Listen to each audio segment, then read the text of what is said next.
Le programme d'assainissement et de réhabilitation des voiries urbaines se déroule sereinement. Le défi pour le gouvernement est donc de moderniser les routes principales, mais également les voies secondaires dans les communes de Libreville, d'Ovendo et d'Akanda avant d'étendre justement cette opération sur l'ensemble du territoire national. 1 an et demi après donc le démarrage, le projet prend de l'ampleur et plusieurs segments dont Libreville-Ntoum sont en transformation. Occasion également pour la rédaction de Gabon Première de jeter un regard sur l'évolution du dit projet à travers cette réflexion brossée par Henrik Bokoko.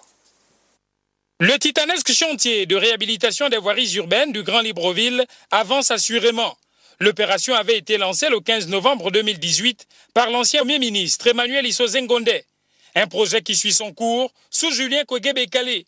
C'est fort de cette réalité que le chef du gouvernement et le ministre en charge des Transports et Travaux publics se sont rendus sur l'axe Libreville-Ntoum. Un détour qui aura permis au Premier ministre de s'imprégner de l'effectivité des travaux menés par l'entreprise adjudicataire Colas. Pour lui, le rythme est plutôt encourageant et la possibilité de parcourir ce axe en 15 minutes s'offre désormais aux usagers. Un bond en avant qui reflète la détermination du gouvernement à mener à terme ce projet. Autre pan du dit projet, les voiries urbaines de Libreville, Ovendo et Akanda, où des travaux de réhabilitation sont exécutés depuis 1 an et demi. Le constat est loin d'être satisfaisant, autant on observe des disparités dans les quartiers et grandes artères de la capitale. À ces endroits, les routes en piteux état ont connu une cure de jouvence.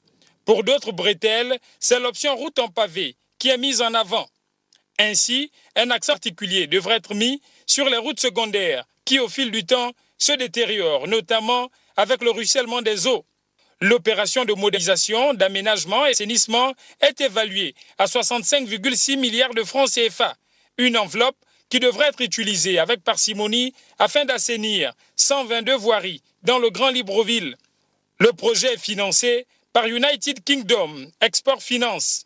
Tout compte fait, l'espoir est grand pour les usagers des voiries urbaines qui souhaitent que le gouvernement puisse livrer ce vaste chantier en 2021. Car les travaux sont prévus pour s'étendre sur 28 mois. Ceci étant, le Premier ministre fait l'une de ses priorités, d'où cette accélération de la cadence qui augure vraisemblablement des résultats probants.